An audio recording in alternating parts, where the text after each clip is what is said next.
Look, Chris, I'm not against the intention of the central government to increase development in the urban areas, particularly those housing with,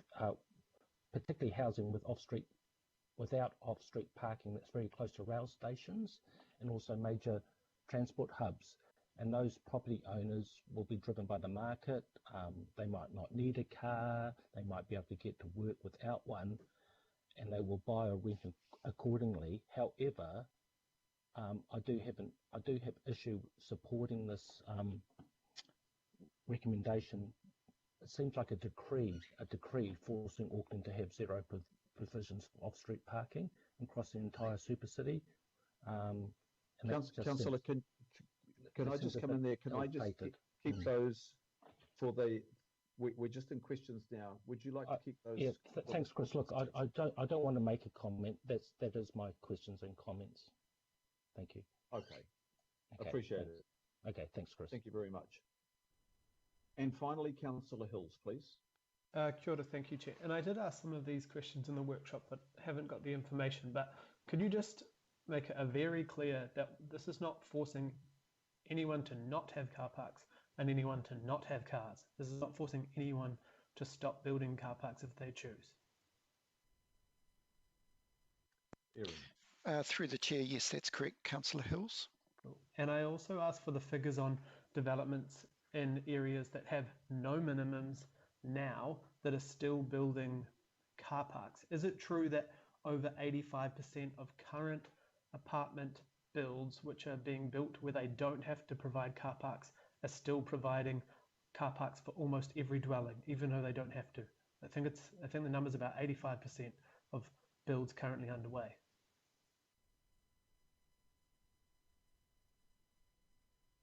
Through the Chair. Aaron, do you have those numbers?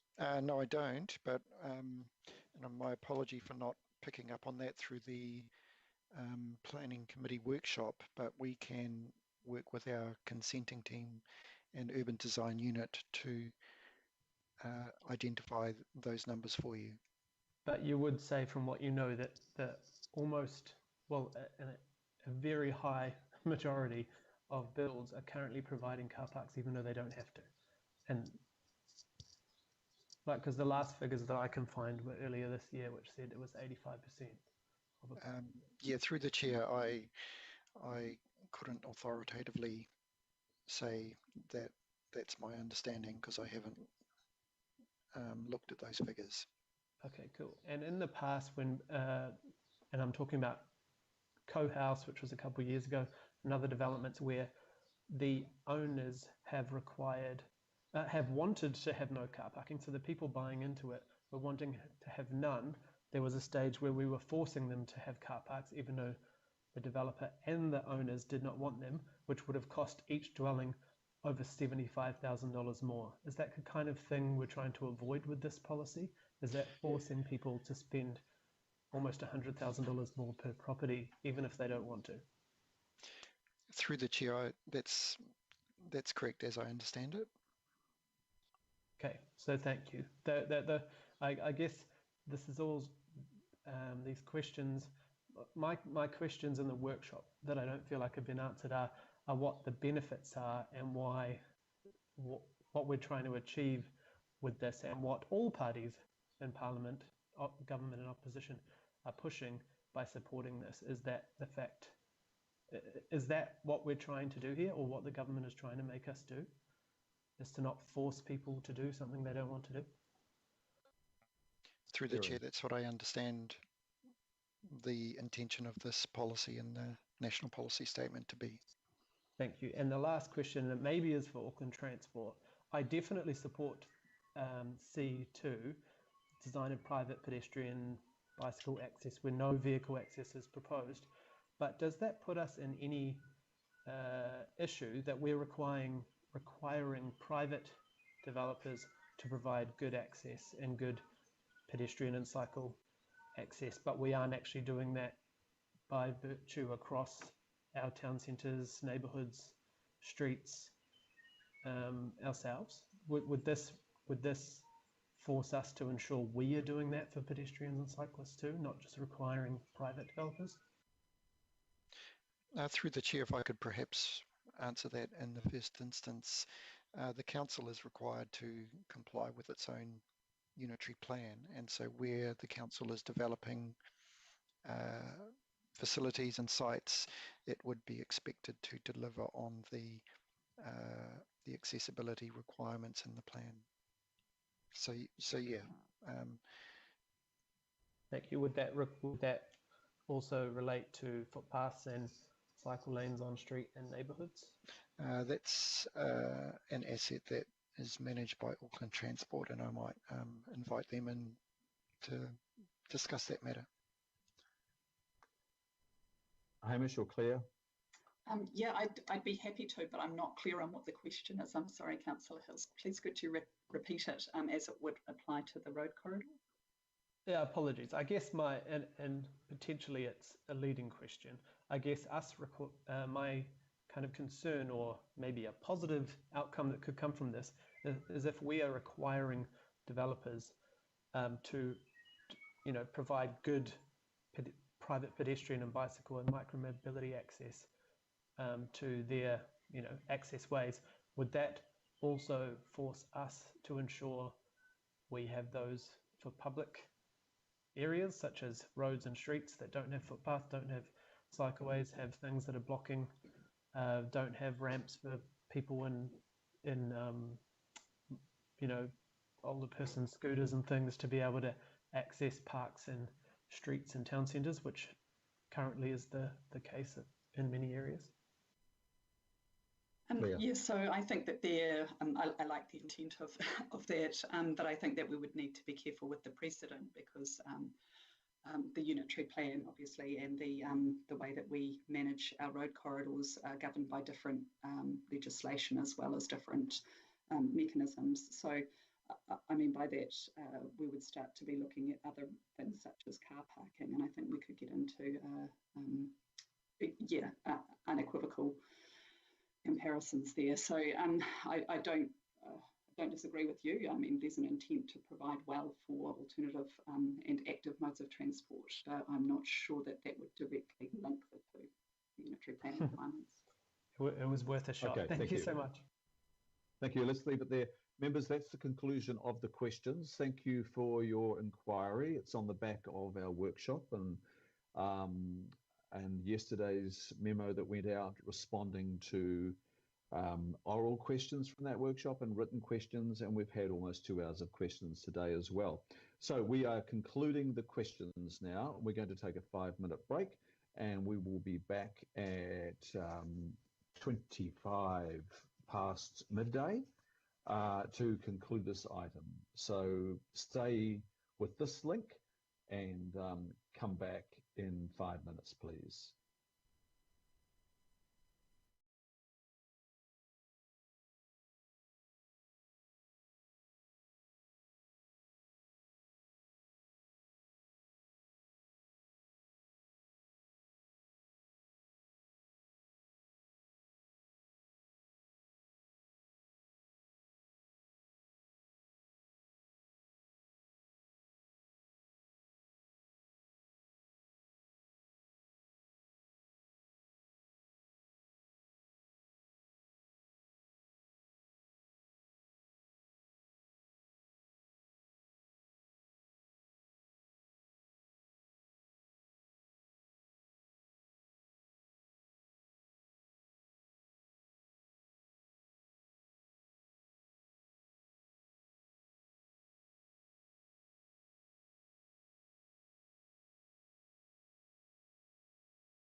members, Kalinda, would you just give me a cue to confirm that most people are back on, please? Can you Yes, check? I can see that most members are connected and online. Okay, so members, we will now go to the debate. I think we've had a lot of debate on this, in some ways through our workshops and through the questions here today. So it is moved by myself and seconded by Councillor Dalton, but I just would like to just check on one item. In the break that we've just had, we've just had some consideration of maybe a change to the E. Now, Kalinda, do you have a change there to, I think it was the E, through Megan and possibly through Councillor Dalton? I think that Duncan was going to show that change shortly. Okay, I need to...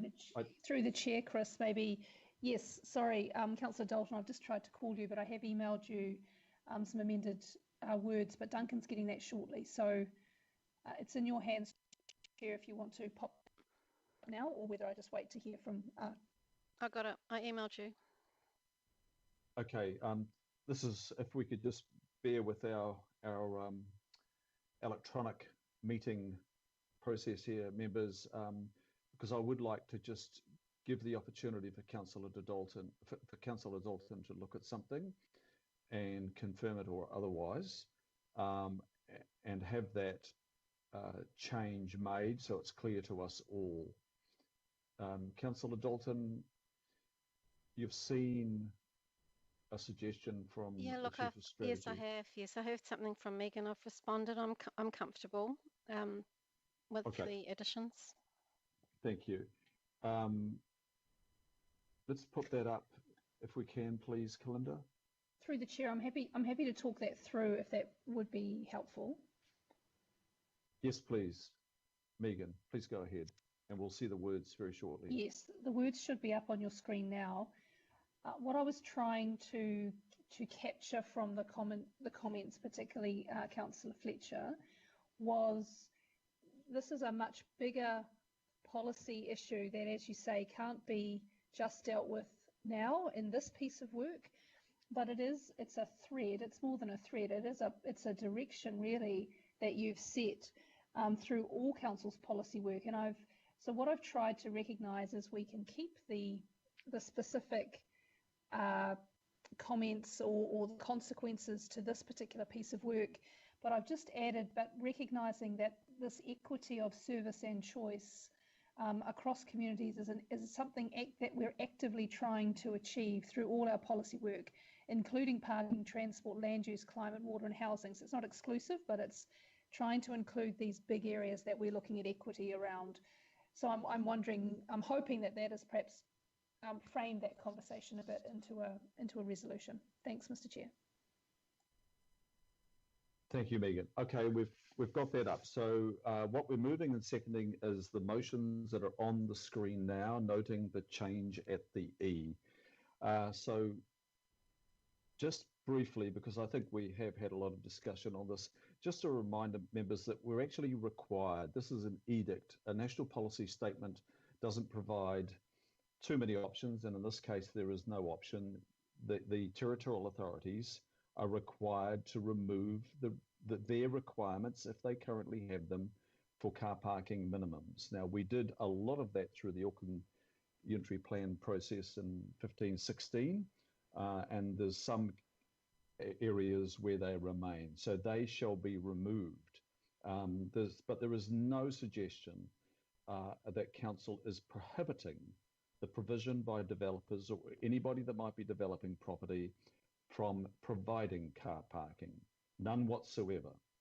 Now, if the market that drives developers, their commercial and design decisions, informs them that car parking is or is not required, they can respond accordingly. So that's available to them.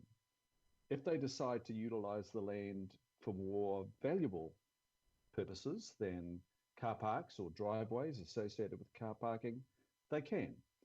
And that utilisation might lead to the provision of better amenity within the dwelling unit they're designing and developing and outside it. It might be better balconies. It might be better dimensions inside, qualities overall, landscape, trees, better design overall, and ultimately that might lead to more houses on a site, which would lead to hopefully more Aucklanders finding a home to be their home. So I'm very aware that building costs these days are probably started around $3,000 a metre, if you can, and range for apartment developments probably through to 10 and 15,000 and 18 and possibly $20,000 a metre for some high value apartments. A 10 metre square car park can add 40 to a conservative $100,000 to the price of a dwelling. We're just not requiring that anymore. It can be provided, we're just not requiring it. So these car parking minimums will be removed. We're required to remove them. And then there's a range of investigations that we're going to undertake in coming months to look at a number of provisions that we could possibly amend through a plan change. Again, we're not putting developers in a headhold here to not provide car parking. And I think that's the point that I do want to emphasise. So thanks, members, and I want to acknowledge again Councillor Dalton for the contribution. So now I will take the other speaking turns, and I will first go to Councillor Linda Cooper. Gosh, I didn't think I'd come up so quickly. Thank you, Councillor Darby. I mean, you've said a lot of the things that I think you've encapsulated a lot of what the recommendations reflect. At first, when this came through, I was absolutely appalled to think that this could really disadvantage a lot of our communities, particularly under the unitary plan. You know, we've enabled a huge amount of intensification in the outer suburbs that correspondingly don't have good public transport, and that has been a huge issue with our local communities out west in our town centres. And so for me, these recommendations go some way to doing something to the bits that we can possibly do something about, and we don't quite know yet because we've got to have that investigated. That's the purpose of this report, to go away and investigate. And so hopefully we can do some things. I mean, I'm really concerned that there's no consultation proposed because of the edict from the UDS, but good that we can do some public consultation on some parts of plan changes that will be required. Of course, I understand, and I listen to my younger colleagues around the table, and there's a real drive from them to get change, and I understand that, and I think that's important. If we're not going to change things for the better, or to respond to the way the world is changing, then and to growth, then we may as well not be here. But at the same time, I'm still mindful that there are a lot of people that are really worried about change, that it will directly affect them. And so this work that's going to be investigated by our staff is really welcome by me, so I will support them, because not supporting them is actually futile. It actually does address a lot of the issues that councillors have brought up, listening to all the questions and the questions that were answered previously that were sent out. You know, some things we won't have much control over, but let's work on the things that we can. So thank you for all the work that's been done by Councillor Dalton and yourself and our staff to get to where we've got with these recommendations, and I look forward to seeing the results of the investigations. Thank you. Thank you, Councillor Cooper. I will now take Councillor Shane Henderson, please. Thank you, Chair. Yes, it's great to follow Councillor Cooper because I agree completely with all of that. Just three really quick points. First and foremost, I want to back up your point, Chair, around that we are required to do this by the NPS. So I don't think now is the time to really debate the merits or not of the proposal. It just doesn't seem like a particularly good use of time. And at any rate, I'm very glad that we've changed the troublesome wording on the previous recommendation, because quite apart from anything else, I also wouldn't have voted to condemn council to costly litigation anyway. The second thing I think we should look at is just in terms of E. I actually preferred the previous wording, but I'm happy to go ahead with the new one as well, because we need to look at places that definitely have public transport inequality. That's a real thing all across our city, but also places that are geographically isolated, and I'm aware those things kind of go hand in hand. And there'll be plenty of us that represent islands or peninsulas within our wards where this type of housing that we're talking about in this debate has gone up already. And Te Atu Peninsula is a good example in my ward where the ship has already sailed. And I think we need to be scrambling to increase public transport to meet the huge amounts of townhouses that are going in on a peninsula where there's one road in and out. And my concern related to that is that at the moment I don't think we have the ability to increase public transport services to meet the new demand quickly and flexibly. It just doesn't seem to be the way that we operate, and I think we do need to look at that really closely. The other thing, just briefly, is that where we're talking about developments with no car parking in a lot of residential suburban areas, in the coming months, you've correctly pointed out, Chair, we'll be talking about this, but I want us to also look at the surrounding streets and as part of a network which could take on a lot more on-street car parking. And what does that look like from a safety perspective for people? And we should work with our local boards and look at things like yellow lines. Can they be put in quickly and efficiently? That kind of stuff. Because safety is a big issue in my ward in a lot of these developments, and I'm sure it'll be for a lot of others as well. So there's a couple of quick points, but I'm glad that we seem to have improved these recommendations very well. So thank you, Chair, and thanks, staff. Thank you, Councillor Henderson. I'll now take the call from Councillor Kuhn, please. Ngā mihi, Chair. I would like to make a number of points in talking in support of these revised recommendations that are greatly improved. Just acknowledge, staff, there is a tightrope that they're walking and the work that they're doing on the MPSUD and different parts to navigate around the government's growth agenda. But when it comes to removal of the parking minima, the direction is very clear. It's not optional. We have to get rid of parking minima, and in doing so, this is an opportunity to address some of the anomalies and issues that we're seeing around the unitary plan anyway.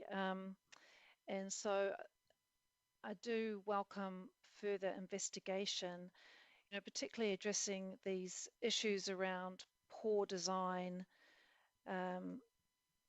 around access to properties, accessibility needs. I mean, that all needs to be addressed in any case, and so we've got to progress that work. And I think we've kind of lost sight in this conversation so far around the huge benefits of removing the parking minima. It does provide for greater housing choice, it does bring down the cost of housing, and it does provide more efficient land use. So there's a lot of assumptions around what the future's going to be, but what we do know is that with a decarbonised transport future and what we've got to be working towards in terms of the climate plan, that we just can't make assumptions that every household is going to, that we have to prescribe parking needs as if we're going to reflect the current situation. So I do think there's some thinking that's needed to really look towards the outcomes that we're trying to achieve rather than the presumptions that are coming through in some of the transport thinking in this report. Because it was kind of progressing along the lines of an EV car park is kind of like a backdoor way of getting around the NPSUD. In an EV car park, a car share car park, that's still a car park. And the big fix for our, in terms of the climate emergency, isn't just going to be replacing the current car parking needs with EV car parking, because we still have to address all of the issues around congestion and making our transport network more equitable, and that's a big part of also reducing, the requirements around requiring car parking are actually one of the things that increases inequality in the transport system that we have at the moment. So I totally acknowledge the issues that councillors have raised around current developments where there's a lot of congestion in residential streets for parking needs. And we're seeing developments being built where there isn't clear marketing due diligence around what their storage needs. If they have any storage needs around whether it's an EV car, an ICE car, a boat, or their clothes, they've got to do due diligence and ensure that they buy what they need in terms of their housing, and also can take advantage of not having to purchase parking, and they can decouple it. And the example of the car park in the city centre that went for, I think, about $250,000 isn't an example of the need for car parking minima. It actually showed how the market around valet car parking is working. That just showed that in that building there was a demand for valet parking. There's actually plenty of parking in the city centre that's a way lot cheaper than spending that amount of money. So that wasn't actually, that didn't come up because of a deficiency of parking, which takes me to just the second part of policy 11, which is around parking management. And we haven't really discussed this, that policy 11 also is asking us, strongly encouraging us as a council to manage effects associated with supply and demand, not through parking minima, which was the tool of days gone by, but through parking management. And we can see that parking management is really effective where it's applied and working, and we're seeing that in the city centre with, say, residential parking zones or through pricing. And that is where we've got to make more progress and where that's lagging behind. And that is going to be one of the fixes that's going to help new subdivisions that don't have enough on-street parking. And that's where we have to put far more work. And we would need to see Auckland Transport put the resources into parking management. So thank you, Chair, for the opportunity to have worked on these resolutions with you as well, particularly around ensuring that the recommendations actually reflect the NPSUD, because I think we were going down a bit of a risky approach there by trying to do a backdoor way of adding in parking requirements. So I do support these changes and the investigation that will be underway, and looking at a broad range of solutions, not just changes to the unitary plan. And thank you also for the addition of E. Kia ora. Kia ora, thank you. And now taking the call of Councillor Newman. Thank you, Chair. And yeah, look, I listened carefully to what my colleague Pippa Coombs said, and I found myself disagreeing with most of it, but we're still friends. I just, for me, the difficulty that I have with this is that I'm being invited to endorse the development of a plan change in B, and I know that we can't stop this because it is a national policy statement set down by government. I just don't support B, and so the best I can offer, really, because it would be irresponsible of me to vote against it, and I hate the idea of doing this, but if in relation to B, if my vote can be recorded as an abstention, if there was the ability to vote this down because the choice was there, not because it was a national policy statement directive from central government, I most definitely would be voting against B. I'm happy to support all other recommendations, Chair, and I do agree with E. For me, Chair, this is another example where the local government sector is being directed by central government to make plan changes that I think have a lot to do with ideology and so-called cheap housing. But I think that's quite irresponsible. In my view, removing car parking minimums will have a perverse effect. It will be a boon for developers who want to have a short-term race to the bottom by trying to pack in some more housing, and then they will privatise their profits and walk away. And the consequences of that development, you will have some more housing, but you'll also have clogged streets. And those clogged streets will be particularly obvious where you have communities for which there is actually poor provision of public transport. The report says 92% of Auckland households have a car. And my bet, Chair, is that the vast majority of those people who have a car do so by necessity. And so I think that this national policy statement flies in the face of the needs of Aucklanders, particularly those who don't live in the city centre. And whilst the $288,000 single car park auctioned recently in the CBD might be at the top end of town, Chair, it does foreshadow what is going to happen, because Bill Cashmore is right. Developers who want to stay in the industry and meet the demands of the market, they will provide for the off-street parking. And what will happen is that this requirement will increase the value of the off-street parking, and that will affect price. So there will be a change of price, and it will make developments less affordable. Finally, Chair, I do note that whilst this is a directive of central government, they haven't attached a check to this. There's no additional funding for the RLTP. There's no new funding for contracted bus services in the regional public transport plan. There is a reference to the non-statutory parking management rules that Auckland Transport is supposed to administer.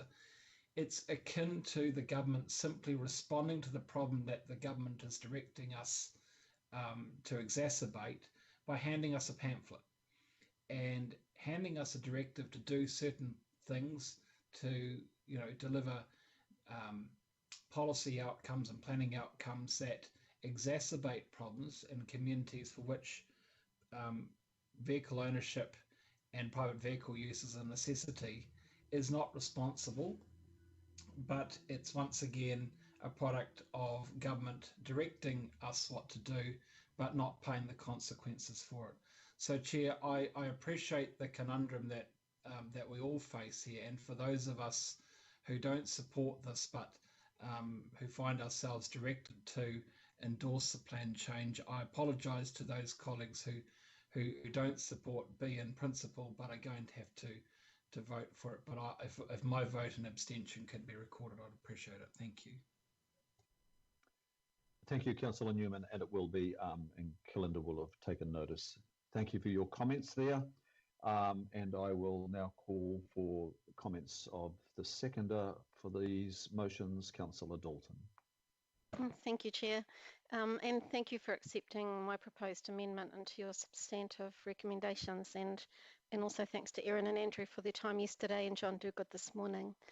I just want to go back to policy 11 of the MPS here, which is, this is what I really struggled with, the bit that says it's specifically addressing density where people do not necessarily need to own or use a car to access jobs, services or amenities.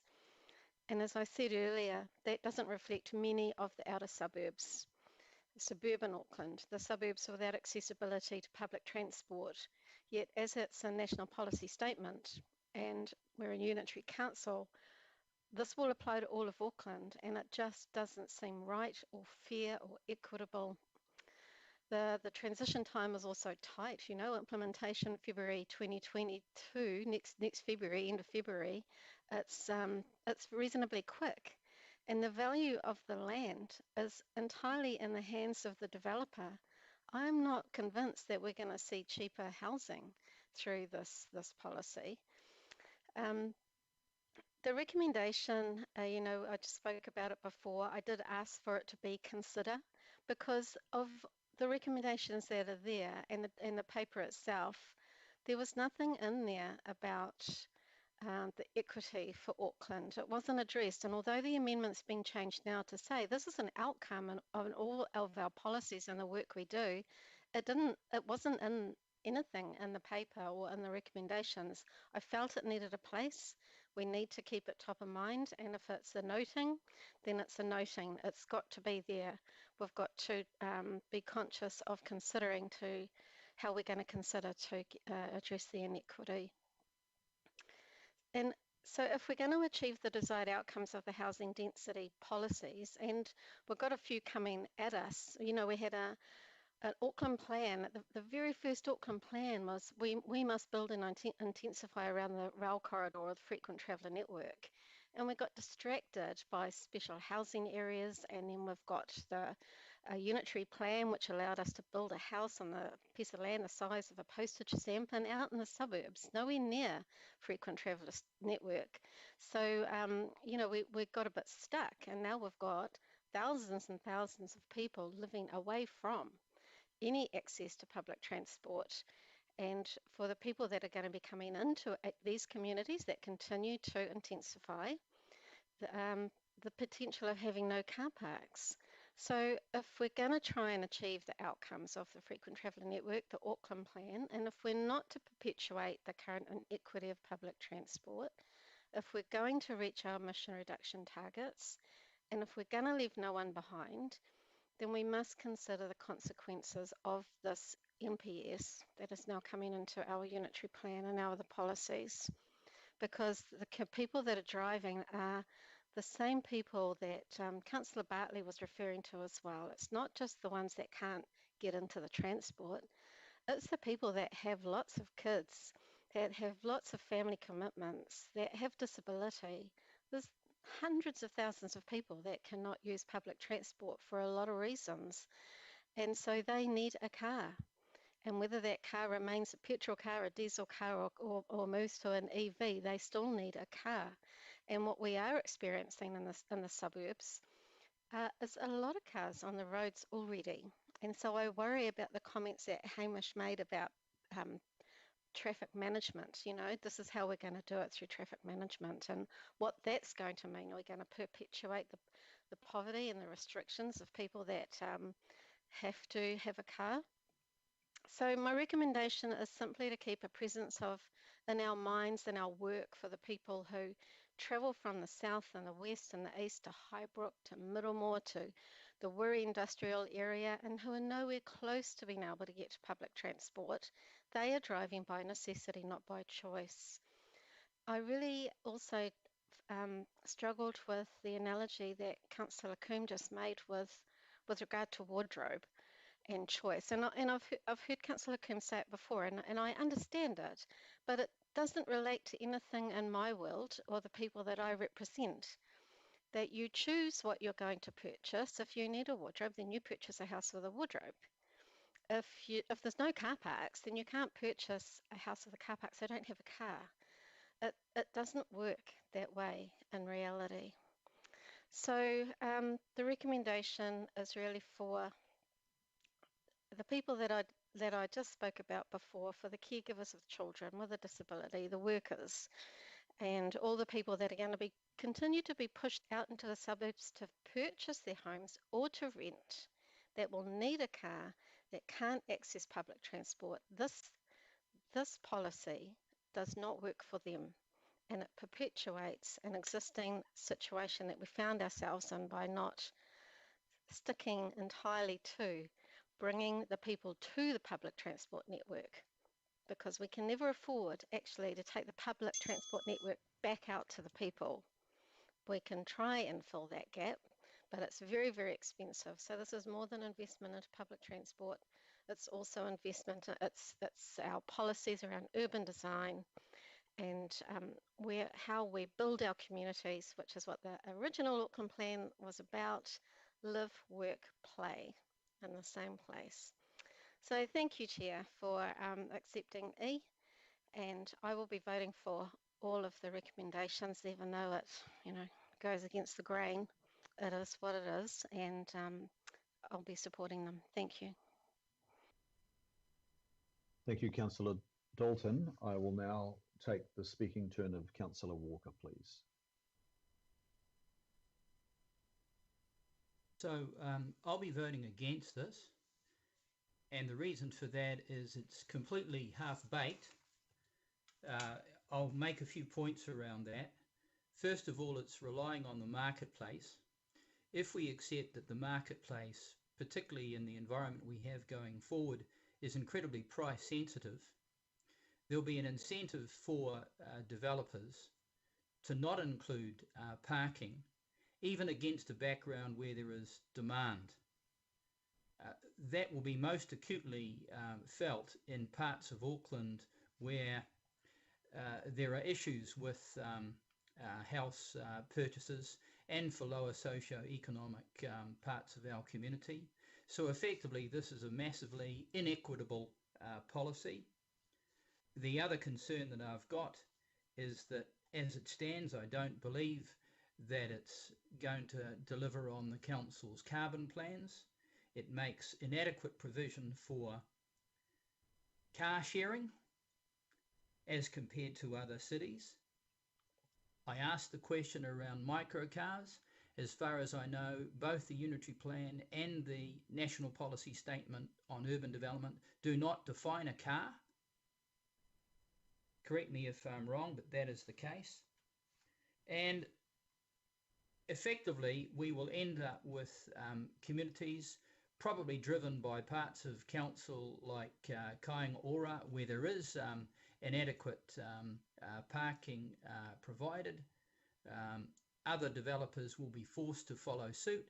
So we'll end up with parts of our street network that are cluttered with cars because people have nowhere else to park. So I just think that this whole project here is incredibly underinformed on the part of government and strongly ideological. Thank you. Thank you, Councillor Walker. I'll now call upon Councillor Watson. Yeah, thanks, Mr. Chair. I'll be quick because I find myself in the same invidious position that some of the previous speakers have of realising the reality that this is a policy directive from government, but at the same time being fundamentally opposed to both the provisions and the kind of ideological zeal that drives it, in my view, that isn't really based on neither practicalities or sound research, or increasingly in terms of the climate change objectives as they apply to the use of potential use in the future of electric cars actually run contrary to the incentives and to the assumption that there's going to be at some point a very significant crossover to that type of climate friendly vehicle, which these sorts of provisions for those people that are going to be living in dwellings that they have no parking provisions will effectively be cut out of. And I would just use the example of Japan in this respect, which has excellent public transport systems, as we all know. But what's perhaps not sufficiently realised is that in significant parts of Japan, people still own cars. They don't use their cars during the working week to to commute, because that makes no sense time-wise or expense-wise. But they still retain ownership of a car for weekends and for other types of activities that perhaps aren't so well served by the use of public transport. And as a country, we're far more affected by that type of ancillary use than just commuting to work. If you think of sports, if you think of shopping, if you think of big families, you think of anything where the practicalities of public transport, just purely from a cost perspective, just don't add up. So I thought Councillor Newman examination was an excellent one, so I won't repeat the points he's made. I would just say, though, that when I think of this policy directive, the parallel that's drawn into mind that occurs to me is the huge work and effort that this council put in back in the 2013-16 council with a similar type of directive on special housing areas, which had entirely perverse effects, which actually increased the price of land and therefore the cost of housing in a number of instances, and where the much trumpeted affordability provisions dwindled away to very little, if not anything, in a number of cases. And I suggest that in this instance, any flow-on cost benefits again are being hyped up. That's not what's happened with SHAs. It's not what's happened with typologies, particularly terraced housing typologies, which were meant to be a big part of the kind of unitary plan push for more affordable housing. And I suspect this will be a similar development where the cost, in fact, will be transferred, potentially a bigger cost, to having provision of parking somewhere else, which again happens in some overseas countries. So without prolonging things anymore, like others, you're forced in a position where you realise the constraints put in our officers, and are grateful to them for trying to make whatever minor amendments they can, but still being forced with a proposition that really doesn't make sense, that I fear will have perverse outcomes, and which I don't really feel like supporting as a consequence. Otherwise, the message back to the government is that, well, no, by absence, that there is no opposition here, this does make sense, where in actual fact a number of people in this council have got a number of very valid concerns that aren't being addressed. Thank you. Thank you, Councillor Watson. And now Councillor Fletcher. Thank you, Mr. Chairman. And in acknowledging the hard work of all of the officers in putting forward this paper today, I mean no disrespect, but I'm feeling really angry over this, because when I asked, with COVID, we have had several meetings and we have talked about the response that we might have. And the one thing that I asked for was, would the Mayor, who seems to be the sole person liaising with the government right now, would he kindly go back to the government and explain, with the National Policy Statement on Urban Development, with the RMA reform, with the water reform and every other bit of reform, could we have a bit of a breather so that we could actually respond more meaningfully and prioritise those things that we need to be doing for our communities with COVID right now? I was assured that, oh, no, we don't need any more time. We've got all the information we need. We've got all the staff we need. We've got everything we need. But and it's just been said by Councillor Watson, that I remember that same imperative, that we had to keep jumping and just ask how high we should be jumping on SHAs and everything else, and being one of the only ones, I think, or one of the few anyway, that voted against those and voted against e humato and voted. And what I've learned over the years that I've been a politician is act in haste and repent in leisure. I know that most of what is being proposed here is admirable. It's for the right reasons. For those of us who have long wanted further intensification along the corridors and to ensure that, you know, we could actually really add to the life of the city.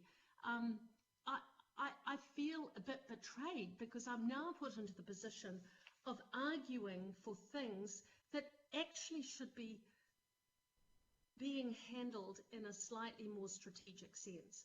I think we're a lousy negotiator with central government. We should have gone back to them and been far, far firmer.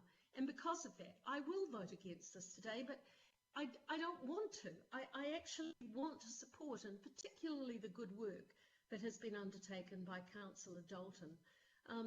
But it's just so terribly frustrating that we've got all these well-intentioned people all looking at things but not comprehending the unintended consequences that will happen, I believe, if we don't really own it right now and push back when we do need to push back.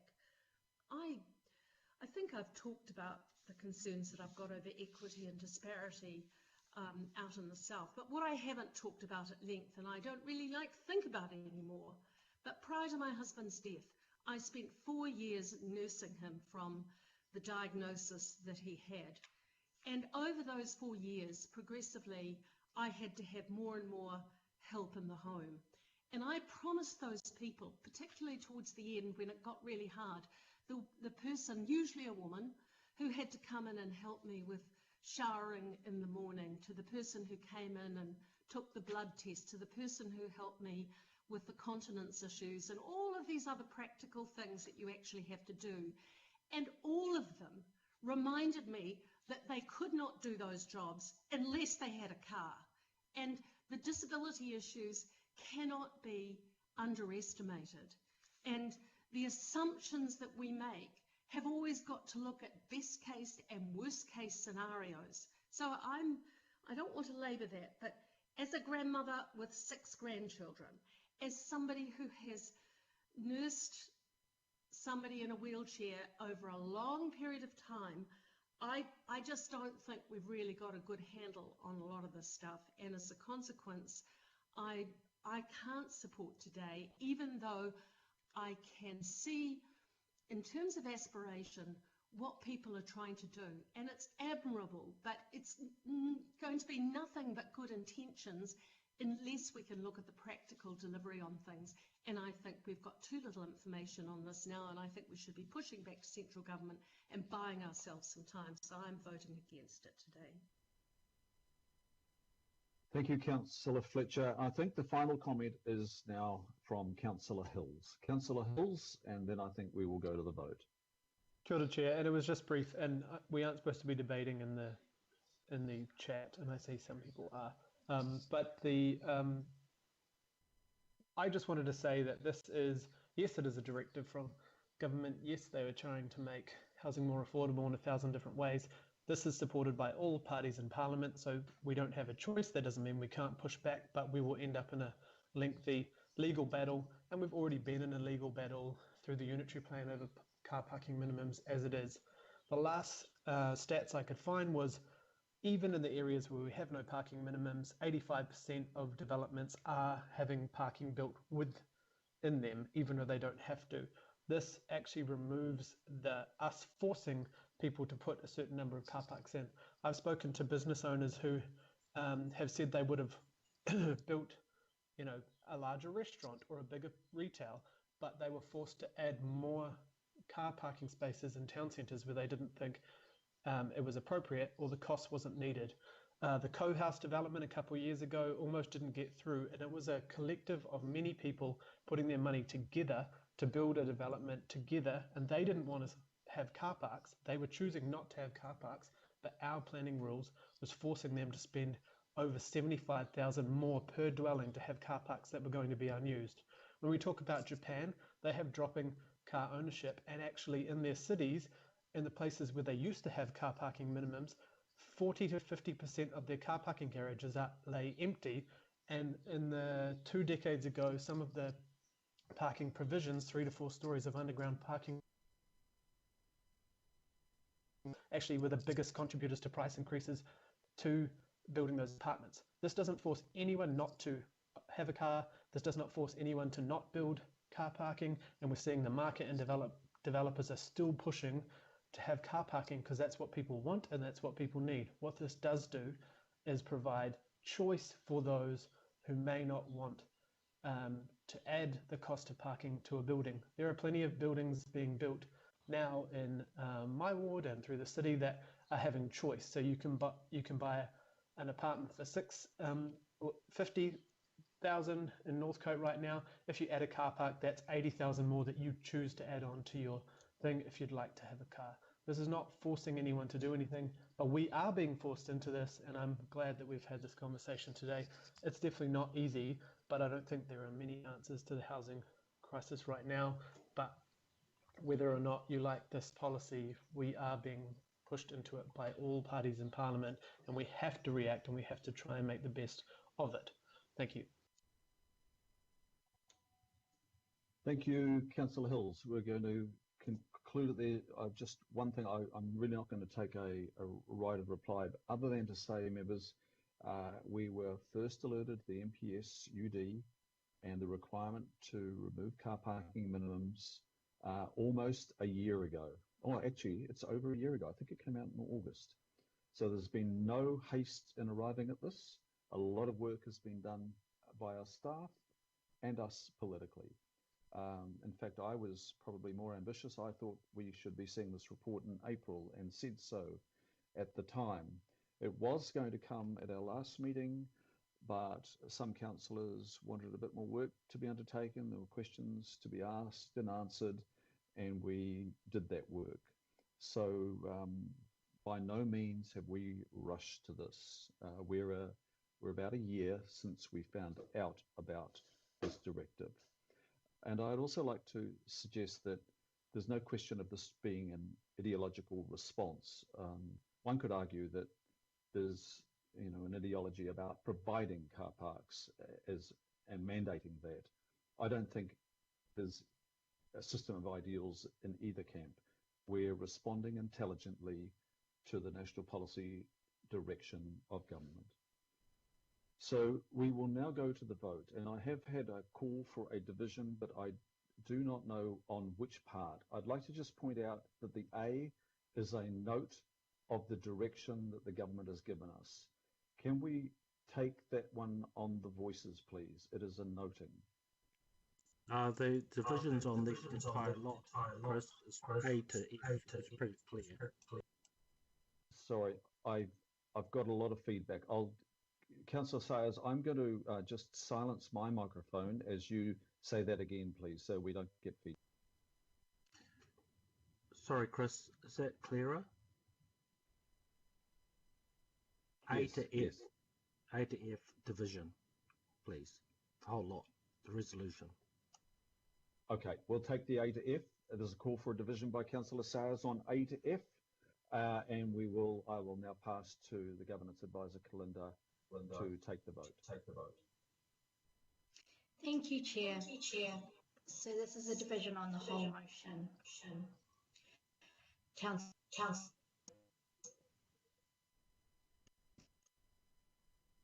Sorry, we have four sound there. If we can start the vote again, please, Kalinda. Yes. The division on the whole motion, Councillor Darby. 4.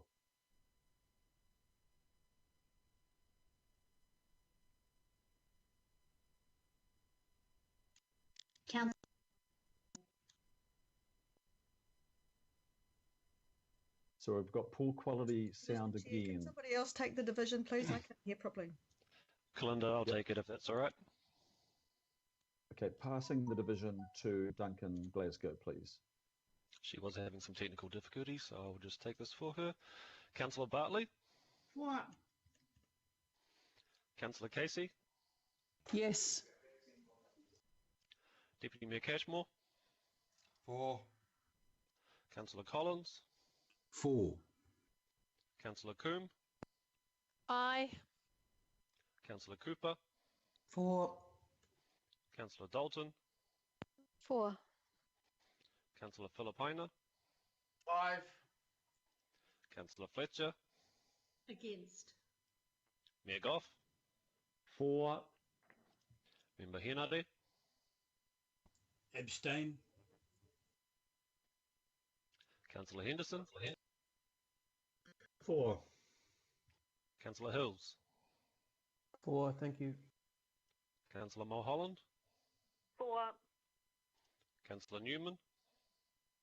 I'm for on all of them except with respect to B, for which I apologise, I'm an abstention on B. Noted, thank you. Councillor Sayers. Against. Councillor Simpson. For except for B, which I'm an abstentions. Thank you. Noted, thank you. Councillor Stewart. Against. Councillor Walker. Against. Councillor Watson. No. Member Wilson. Abstain. Councillor Young. For.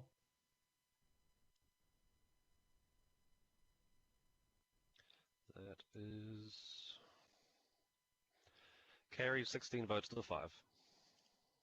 Thank you, Duncan. So that concludes that item, members. I will now conclude the balance of our open agenda.